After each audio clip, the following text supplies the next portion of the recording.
ସମସ୍ତଙ୍କୁ ADS knowledge ପଏଣ୍ଟରେ ସ୍ୱାଗତ ସହ ମୁଁ ଆପଣଙ୍କର ପ୍ରିୟ ଡିକେ ସାର୍। ଆଜି 27/9/2024ରେ ସିବିଟି ମୋଡ଼ରେ ହୋଇଥିବା ଆର୍ଆଇ ଏଆର୍ଆଇ ଅମିନ୍ ICDS SFSର ଫାର୍ଷ୍ଟ ସିଫ୍ଟର କ୍ୱେଶ୍ଚନ୍ ଆନ୍ସରକୁ ଆମେ ଆନାଲିସିସ୍ କରିବା। ଯେଉଁମାନେ ନୂଆ କରିକି ଆସିଛନ୍ତି ସେମାନେ ଚ୍ୟାନେଲଟିକୁ ସବସ୍କ୍ରାଇବ୍ କରିଦେବେ ଏବଂ ବେଲ୍ ଆଇକନ୍ର ଅଲ୍ ନୋଟିଫିକେସନ୍ ଅନ୍ କରିଦେବେ, କାହିଁକିନା ଏଇଭଳିଆ ପ୍ରତ୍ୟେକ ଦିନର ସିଫ୍ଟ ୱାଇଜ୍ ଆନାଲିସିସ୍ ଭିଡ଼ିଓ ସିଧାସଳଖ ଆପଣଙ୍କର ମୋବାଇଲକୁ ପହଞ୍ଚିଯିବ। ତା ଛଡ଼ା ବିଭିନ୍ନ ପ୍ରକାରର ଜବ୍ର ନୋଟିଫିକେସନ୍ ଏବଂ ନଲେଜେବୁଲ୍ ଭିଡ଼ିଓର ନୋଟିଫିକେସନ୍ ମଧ୍ୟ ସିଧାସଳଖ ଆପଣଙ୍କର ମୋବାଇଲକୁ ଚାଲିଯିବ। ତେଣୁକରି ବିଳମ୍ବ ନକରି ଆରମ୍ଭ କରିବା। ଚାଲନ୍ତୁ, କିଛି ଅସୁବିଧା ହେବ ନାହିଁ। ନମ୍ବର 1କୁ ଦେଖିବା। ପ୍ରଶ୍ନଟିରେ କ'ଣ ପଚାରିଥିଲା ଦେଖନ୍ତୁ, which country host Asia badminton championship 2024। ତାମାନେ 2024 ମସିହାରେ ଯେଉଁ ଏସିଆରେ ଯେଉଁ ବ୍ୟାଡ଼ମିଣ୍ଟନ ଚାମ୍ପିଅନସିପ୍ ହେଇଥିଲା, କେଉଁ ଦେଶ ତାକୁ ହୋଷ୍ଟ କରିଥିଲା? ଏହାର ସଠିକ୍ ଉତ୍ତର ହେଇଯିବ ଚାଇନା। ମନେ ରଖିଥାନ୍ତୁ। ଏକ୍ସଟ୍ରା ଫ୍ୟାକ୍ଟ ବା ଆଗାମୀ ସିଫ୍ଟରେ କ'ଣ ପ୍ରଶ୍ନ ଆସିବ ଦେଖନ୍ତୁ, ଚାଇନାର କେଉଁ ଜାଗାରେ ହେଇଥିଲା? ସେଇଟା ନିଙ୍ଗବୋରେ ହେଇଥିଲା। ତେଣୁକରି ତାକୁ କ'ଣ କୁହାଯାଏ? ନିଙ୍ଗବୋ ଏସିଆ ବ୍ୟାଡ଼ମିଣ୍ଟନ ଚାମ୍ପିଅନସିପ୍ ମଧ୍ୟ ତାକୁ କୁହାଯାଏ। ମନେ ରଖିବେ, କେତେ ତମ ହେଇଥିଲା? ସେ ହେଉଛି 41ତମ ହେଇଥିଲା, ଯେଉଁଟା ଚାଇନାରେ ହେଇଥିଲା ଏସିଆ ବ୍ୟାଡ଼ମିଣ୍ଟନ ଚାମ୍ପିଅନସିପ୍। ଓକେ, ଦେଖନ୍ତୁ ଆଉ କିଛି ଆମେ ଫ୍ୟାକ୍ଟ ଜାଣିବା। କ'ଣ ଅଛି? ମେନ୍ ସିଙ୍ଗଲ ମାନେ ପୁରୁଷମାନଙ୍କର ଯେଉଁ ସିଙ୍ଗଲରେ କିଏ ୱିନ୍ କରିଥିଲେ? ସେ ହେଉଛନ୍ତି ଜୋନାଥନ୍ କ୍ରିଷ୍ଟି। ସେ ହେଉଛି ଇଣ୍ଡୋନେସିଆ ଦେଶର। ମନେ ରଖିଥିବେ ଏଇଟା ବି। ପିଲାମାନେ ଦେଖନ୍ତୁ, ଓମେନ୍ ସିଙ୍ଗଲରେ କିଏ ୱିନ୍ କରିଥିଲା? ସେ ହେଉଛନ୍ତି ୱାଙ୍ଗ ଜି। ସେ ହେଉଛନ୍ତି ଚାଇନା ଦେଶର। କେଉଁ ଦେଶର? ଚାଇନା ଦେଶର। କେଉଁ ଖେଳାଳି କେଉଁ ଦେଶ ସହିତ ସମ୍ପୃକ୍ତ ତାକୁ ମଧ୍ୟ ଜାଣିବେ। କେଉଁ ଖେଳାଳି କେଉଁ ଖେଳ ସହିତ ସମ୍ପୃକ୍ତ ତାକୁ ମଧ୍ୟ ଆପଣ ଟିକେ ଧ୍ୟାନ ଦେବେ। ମନେ ରଖିଥାନ୍ତୁ, ଆଗାମୀ ସିଫ୍ଟ ପାଇଁ ଭେରି ଭେରି ଇମ୍ପୋର୍ଟାଣ୍ଟ ହେଲା। ନେକ୍ସଟ ପ୍ରଶ୍ନ କ'ଣ ଆସିଥିଲା ଦେଖନ୍ତୁ, which country has highest dengue cases in February 2024। ୟାର ମାନେ ହେଉଛି 2024 ମସିହାରେ ହୋଇଥିବା ଡେଙ୍ଗୁ କେସେସ୍ କେଉଁ ଦେଶରେ ସବୁଠାରୁ ଅଧିକା ହେଇଥିଲା? ସେଇଟା ହେଉଛି ବ୍ରାଜିଲରେ। ଡେଙ୍ଗୁ ରୋଗ ବ୍ରାଜିଲରେ ସବୁଠାରୁ ଅଧିକ ସଂକ୍ରମିତ ହେଇଥିଲା। ମନେ ରଖିଥିବେ ହେଲା। ଆଗାମୀ ସିଫ୍ଟ ପାଇଁ କ'ଣ ଆସିବ ଦେଖନ୍ତୁ, ଡେଙ୍ଗୁ ଯେଉଁ ରୋଗ ହେଇଥିଲା ବ୍ରାଜିଲରେ, ସେଇଟା କେତେ ଜଣଙ୍କୁ ହେଇଥିଲା? ପାଖାପାଖି 9 ମିଲିୟନରୁ ଅଧିକା। ମନେ ରଖିଥାନ୍ତୁ, 9 ମିଲିୟନରୁ ଅଧିକା ଲୋକଙ୍କୁ ଡେଙ୍ଗୁ ହେଇଥିଲା ବ୍ରାଜିଲରେ। ଆଉ ଡେଙ୍ଗୁଟା ବି ମନେ ରଖିଥାନ୍ତୁ, ସେ ହେଉଛି ଆମର ଭାଇରସ୍ ଜନିତ ବା ଭୂତାଣୁ ଜନିତ ଗୋଟେ ରୋଗଟା। ଆମେ ତ ଆଲୋଚନା କଲେ ବ୍ରାଜିଲ 1 ନମ୍ବରରେ ରହିଲା। 2 ନମ୍ବରରେ ରହିବ କିଏ ଜାଣିଛନ୍ତି? ସେ ହେଉଛନ୍ତି ଆର୍ଜେଣ୍ଟିନା। 3 ନମ୍ବରରେ କିଏ ଜାଣିଛନ୍ତି? ସେ ହେଉଛନ୍ତି ପାରାଗୁଏ। 4 ନମ୍ବର ହେଉଛି ପେରୁ, ହେଲା କି ନାହିଁ? ଆଉ ଯେତେ ବି ଦେଶ ଗୁଡ଼ା ନାଁ କହିଲି ସବୁଗୁଡ଼ା ଆମର ସାଉଥ ଆମେରିକା କଣ୍ଟିନେଣ୍ଟର। ତେଣୁକରି ଯଦି ବା ଆଗାମୀ ସିଫ୍ଟ ଆସିଥିଲା ଆପଣଙ୍କର କେଉଁ କଣ୍ଟିନେଣ୍ଟରେ 2024 ମସିହାରେ ଅଧିକା ଡେଙ୍ଗୁ କେସେସ୍ ଦେଖାଦେଇଥିଲା, ତାହେଲେ ସେ କଣ୍ଟିନେଣ୍ଟଟା କିଏ ଜାଣିଲେ? ସିଏ ହେଉଛି ଆମର ସାଉଥ ଆମେରିକା। ମନେ ରଖିଥିବେ ପିଲାମାନେ। ତାପରେ ଦେଖିବା ଇଣ୍ଡିଆର କ'ଣ କେସେସ୍ ରହିଛି। ଏପ୍ରିଲ 2024 ପର୍ଯ୍ୟନ୍ତ ଆମ ଭାରତରେ ଡେଙ୍ଗୁ କେସେସ୍ ରହିଥିଲେ 7 ମିଲିୟନ ପାଖାପାଖି। ବୁଝିପାରୁଛନ୍ତି କି ନାହିଁ? 1 ମିଲିୟନ ମାନେ ହେଉଛି 10 ଲାଖ। 7 ମିଲିୟନ ମାନେ କେତେ ଜାଣିପାରିଲେ? 70 ଲକ୍ଷ ଲୋକ ଭାରତରେ କେବଳ ଡେଙ୍ଗୁ ଦ୍ୱାରା ଆକ୍ରାନ୍ତ ହେଇଥିଲେ। ଏଇଟା ବି ମଧ୍ୟ ଆପଣଙ୍କୁ ମନେ ରଖିବା ପାଇଁ ହେବ ଆଗାମୀ ସିଫ୍ଟ ପାଇଁ। ବୁଝିପାରୁଛନ୍ତି? ଓକେ, ଚାଲନ୍ତୁ ଆଗକୁ ଯିବା। ପରବର୍ତ୍ତୀ ପ୍ରଶ୍ନ କ'ଣ କହୁଛି, ଆର୍ଟିକେଲ 1 ରିଲେଟେଡ଼ର ପ୍ରଶ୍ନ ଆସିଥିଲା। ପିଲାମାନେ ଠିକ୍ସେ କହିପାରିଲେନି, କିଛି ଅପସନ୍ ଟିକେ ଲେନ୍ଦି ରହୁଛି ନା, ପିଲାଙ୍କର ମନେ ରହୁନାହିଁ। ଏଇଟା ଆମର ମେମୋରି ବେସ୍ଡ କ୍ୱେଶ୍ଚନ୍ ଆଲୋଚନା କରୁଛେ। ଦେଖନ୍ତୁ, ଆମେ ଡିଟେଲ୍ ଆଲୋଚନା କରିବା। ପାର୍ଟ 1 ଇଣ୍ଡିଆନ୍ କନଷ୍ଟିଟ୍ୟୁସନର ପାର୍ଟ 1ରେ ଆର୍ଟିକେଲ 1 ରହିଛି। ଏଇଟା ମଧ୍ୟ ଧ୍ୟାନ ଦେବେ। ତାପରେ ଆର୍ଟିକେଲ 1ରେ କ'ଣ କ'ଣ ଅଛି ଏଇଟା ବି ଟିକେ ଆଗାମୀ ସିଫ୍ଟ ପାଇଁ ଆପଣଙ୍କୁ ମନେ ରଖିବା ପାଇଁ ହେବ। ବୁଝିପାରୁଛନ୍ତି କି ନାହିଁ ପିଲାମାନେ? ସେଇଥିରେ ଅଛି ଆମର ଇଣ୍ଡିଆ ଦ୍ୟାଟ୍ ଇଜ୍ ଭାରତ। ପରୀକ୍ଷାରେ କ'ଣ ଆସିବ? India that is Bharat is belongs to which articles? ସେଇଟା ହେଉଛି ଆର୍ଟିକେଲ 1। ସେଇଭଳିଆ ଆଉ ଗୋଟେ ପ୍ରଶ୍ନ ଆସିବ, India is a union of states. এইটা কেউ আর্টিকেল ভিতরে রয়েছে? আর্টিকেল 1। এটা भी টিকে পিলাମାନେ ধ্যান দেবে। ওকে, ଦେଖିବା পরবর্তী প্রশ্ন কোন আসছিলা, who is the 16th chairperson of the finance commission? আগরু মধ্য আলোচনা হয়েছিল। পূর্ব সিফ্টরে মধ্য এই ফাইনান্স কমিশন রিলেটেডর প্রশ্ন আসছিলা। মু ডিটেল আলোচনা করিଥିଲି, তাকু মধ্য দেখি নেবে। আমার পূর্বরে যেতে भी ভিডিও আলোচনা হয়েছি সিফ্ট ওয়াইজ তাকু নিহাতি দেখি নেবে। বুঝিপারছেন কি না? ফাইনান্স কমিশন রিলেটেডর পুরা আলোচনা হয়েছি। তথাপি আমি দেখা কিছু অসুবিধা হব না। ফাইনান্স কমিশন বর্তমান ইন্ডিয়ারে 16তম চেয়ারম্যান সে হচ্ছেন আমার শ্রী অরবিন্দ পান্নাগরিয়া। পুরা ডাইরেক্ট क्वेश्चंस। आगामी सिफ्ट में देखो कौन आसो, ये जो अरविंद पान्नागरिया पूर्वर सी फास्ट भाइस चेयरमैन थिले नीति आयोगर यहाँ भी ध्यान देवे मन रखता है।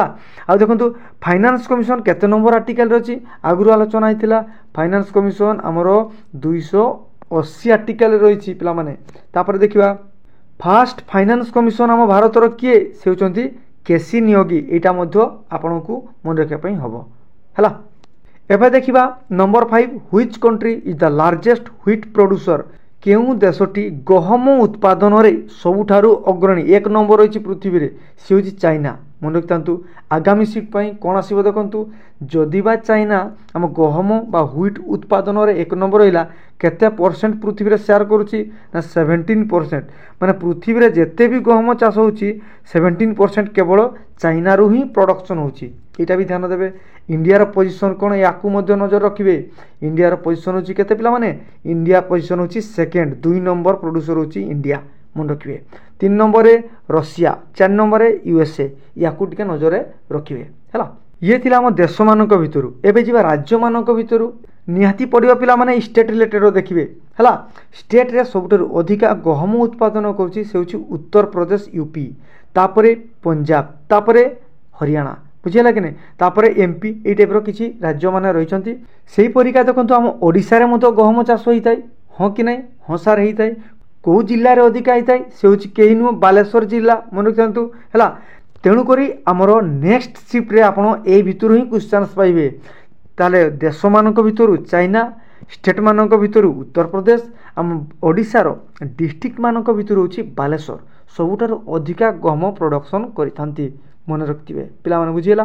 तापर देखंतु 6 नंबर कौन प्रश्न आसतिला which articles are related to subordinate court मन रखंतु एई मानक भितरु को आर्टिकलटा सबऑर्डिनेट कोर्ट को रिलेट करूची ता सहित संपृक्त रही आमे सबऑर्डिनेट कोर्ट रिलेटेड रो आमे डिटेल आलोचना करथिले पूर्व शिफ्ट गुडारे देखि नेबे हला बहुत बेनिफिट हो आपण मानकर। तथापि आम देखा सबऑर्डिनेट कोर्ट रही आमर इंडियन कन्स्टिट्यूशन रो आर्टिकल 233 रु 237 भीतर रही जोटा कि आमर पार्ट 6 रे रही या आगामी सीट पाई मन रखिए भेरी भेरी इंपोर्टाट है। ता परवर्ती प्रश्न देखंतु बहुत सुंदर प्रश्नटी आसला साइंस रो देखंतु फिजिक्स रो प्रश्न कौन कहूँ what is the current flow in Ohm's law Ohm's law रो जो करेंट फ्लो होची से रिलेटेड रो प्रश्न आसला किछि पिला कहते सर डायरेक्ट फर्मूला आसला किछि पिला कहते सर ओम्स रो तार यूनिट आसला तेणुक जो मैंने आजिका डेट रो आजिकार शिफ्ट रे ये शिफ्ट परीक्षा देइथिबे ना से माने निहाती कमेंट बॉक्स रे मेंशन करिवे आउ से माने को क्वेश्चन को फेस करछंती ताकर मेमोरी बेस्ड क्वेश्चन को मध्य कमेंट करिवे एवं शेयर करिवे। तेणु यार सठिक उत्तर ऑप्शन जदि थिबो कोन I is equal to V R एटा केमिति होची देखंतु ओम्स लॉ रे कोन होची ना volt is equal to current flow into resistance माने V is equal to I R होता है हाँ कि नहीं ताकू जदि आम सिंप्लीफाई करवा ताहले कौन हो I is equal to V by R मन रखिले ताहले जदि कही आमर current flow of Ohm's law हेले कौन हेबो ना वोल्ट बाय रेजिस्टेंस एटा भी आपण मानकु नियति मन रखिया पई हबो हैला। आउ देखंतु एक्स्ट्रा फैक्ट रे कौन जानिबे ओम्स लॉ कहीं आसला ओम्स लॉ तांको ना अनुसार आसला से जो फिजिसिस्ट बा पदार्थ विज्ञानी जे थिले जर्मन रो तांकर ना होची जॉर्ज ओम तांको ना अनुसार ही से ओम्स लॉटी आसला मन रखिथिबे। परवर्ती प्रश्न देखिबा कौन कहूँ पिला माने देखंतु ए प्रश्न गुडा ठीक से कहि पारलेनी ठीक भाव से आमको प्रकाश कर पारे तेणुक मुझे जन पार ना आपको तथापि देखा आम इलेक्ट्रोमैग्नेटिक रिलेटेड प्रश्न आसला आउ किछि पिला कहते सार इलेक्ट्रोमैग्नेटिज्म प्रश्न आसला तेणुक देखो इलेक्ट्रोमैग्नेटिक किछि वेव रही जमीक आपंकर रेडियो वेव है एक्सरे है आल्फा रे है गामा रे है यूवी रे है इन्फ्रारेड रे है यही रे गुडार एनर्जी तार फ्रिक्वेन्सी ताकू टिके निहाती पढ़ी जी मन रखिथे से भाया जदि आम इलेक्ट्रोमैग्नेटिज्म रिलेटेड प्रश्न आसो तार एप्लिकेशंस कौन कौन केमिति यूज होची को जगार यूज होची ताकू आपण माने निहाती जानिबा दरकार जमीक आपंकर सेल फोन रे यूज होची आउ कौन होची टीवी मानकर सब यूज होची रिमोट मानकर सब यूज होची बुझेला कि नहीं आउ एबे जो न्यूज रे आसला ना पागेर है कि नहीं से पागेर ब्लास्ट एटा मध्य से इलेक्ट्रोमैग्नेटिज्म रिलेटेड रो ही एप्लिकेशंस टी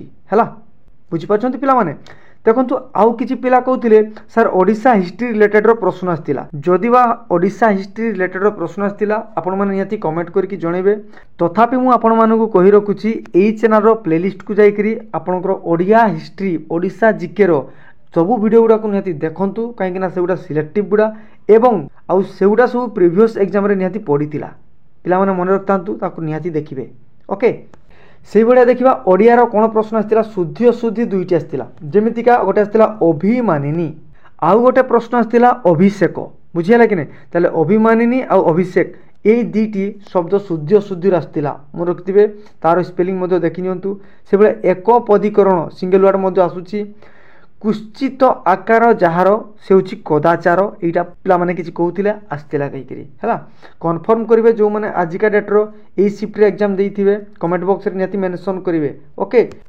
तापर देखा नंबर 13 कौन कौच स्वर्ग को निशुणी नहीं खूब सुंदर रूढ़ीटे स्वर्ग को निशुणी नहीं कौन हेब यार आंसर बड़ लोक उत्तर ना मन रखिथे से भाया आउ गोटे रूढ़ी पड़ा यही सिफ्ट्रे ए घर माउसी से घर पिउसी तार माने होची निज स्वार्थ पई सबुटी भले ही हेबा किंबा जदि यार अल्टरनेट आउ गोटे जदि ऑप्शन रे थिबो तार उत्तर कोन हेबो जे उभय तो छिद्र करी कड़ी लगाई माने ए घर जाइकी से घर कथा कहबा से घर जाइकी ता अन्य घर कथा कहिकरी कड़ी लगेबा से प्रकार लोक को आमे कोन कहबा ए घर माउसी से घर पिउसी मन रखतांतु हला पिला माने से बळे ओडिया रो पैसेज आस्तिला पैसेज रो 4टी प्रश्न पचारितिला शून्य स्थान पूरण आपणकर लास्ट 2 दिन हम ओडिया शून्य स्थान पूरण कर निहाती आसुची ताकू मध्य टिके निहाती पढ़ी जिवे से भाया देखंतु कौन ओडिया आ गोटे प्रश्न आसला कोइली कोइली रो प्रतिशब्द कौन हम कोइली रो प्रतिशब्द हम कलकंठ बसंत दूत कोकिड़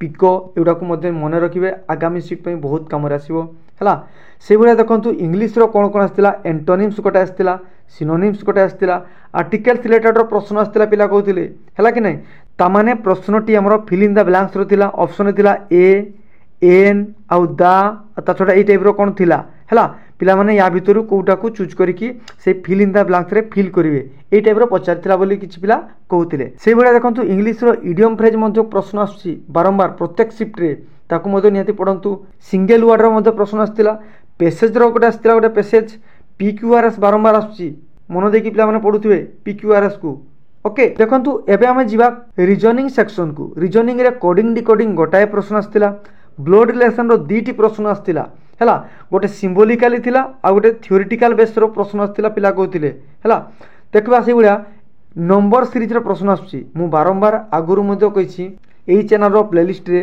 आमे नंबर सीरीज रो क्वेश्चंस बहुत आलोचना करिछे ट्रिक्स सहित हैला कि नै क्वेश्चन तो आलोचना करबा विथ शॉर्ट ट्रिक्स ताकू मध्य आमे आलोचना करछे तेणु से वीडियो गुडा को निहाती देखंतु मिस करंतु नाही बुझी पारछंती से बेला देखबा डायरेक्शन डिस्टेंस रो प्रश्न आस्तिला ता छोटा क्लॉक रो तो प्रत्येक शिफ्ट रे आसुची हला कि नै अल्फाबेट सीरीज यार मध्य गोटाए प्रश्न आस्तिला सेही बेला देखंतु मैथमेटिक्स रो डिस्काउंट रो गोटे प्रश्न आस्तिला हला कि नै परसेंटेज रो 2टी प्रश्न आस्तिला एलजेब्रा रो 2टी प्रश्न आस्तिला एचसीएफ आउ एलसीएम ये तो पूरा बढ़िया ए जो घंटा वाला प्रॉब्लम सेटा पडिथिला कोन हैला गोटाए प्रश्न पडिथिला प्रॉफिट लॉस रो 2टी प्रश्न आस्तिला सिंपल इंटरेस्ट आउ कंपाउंड इंटरेस्ट रो गोटाए गोटाए लेखा पडिथिला 2टी प्रश्न आ देखंतु सिंपलीफिकेशन प्रश्न आसीथिला किंतु जोटा कि हमर बहुत कैलकुलेटिव बोली कि किछि पिला कहउथिले हला कि नै टाइम एंड वर्क रो मध्ये प्रश्न आस्तिला तापर देखिबा हमें मेंसुरेशन बारंबार मु कहउछि मेंसुरेशन रो प्रश्न आसुछि आसुछि आसुछि प्रत्येक शिफ्ट रे 2टी लेखा तेणु करी मेंसुरेशन रो देखंतु एही शिफ्ट मध्ये 2टी प्रश्न आछि एज रो मध्ये प्रश्न आछि रेशियो रो मध्ये प्रश्न आछि किछि पिला कहउथिले सर एज रो जो प्रश्न सेटा हमर रीजनिंग रे आस्तिला जहा भी हो एज रिलेटेड रो निहाती प्रश्न आसुछि तेणु ताकू मध्ये कवर करंतु ओके सेही परिका देखंतु ओडिया रो गोटे सिंगल वर्ड आस्तिला कुशित आचार से होछि कदाचार सिंगल वर्ड पड़ता तेणुक सिंगल वर्ड मध्य वेटेज रोचे यही टाइप आपणकर एनालिसिस आम प्रत्येक दिन नहीं आसुचे तेणुक वीडियो को लाइक करूँ चैनल को सब्सक्राइब करने सहित bell icon all notification on कर दिंतु कहीं प्रत्येक दिन यही टाइप वीडियो एनालिसिस सीधा सड़क आपणकर मोबाइल को पहुँची ता छड़ा अन्य जॉब नोटिफिकेशन एवं ऑल नॉलेजेबल वीडियो आपणकर मोबाइल को सीधा सड़क पहुँची तेणुक व्यस्त हबार किसी ना डरबार किसी ना आपणकर मतामत निहाती जणेबे। धन्यवाद।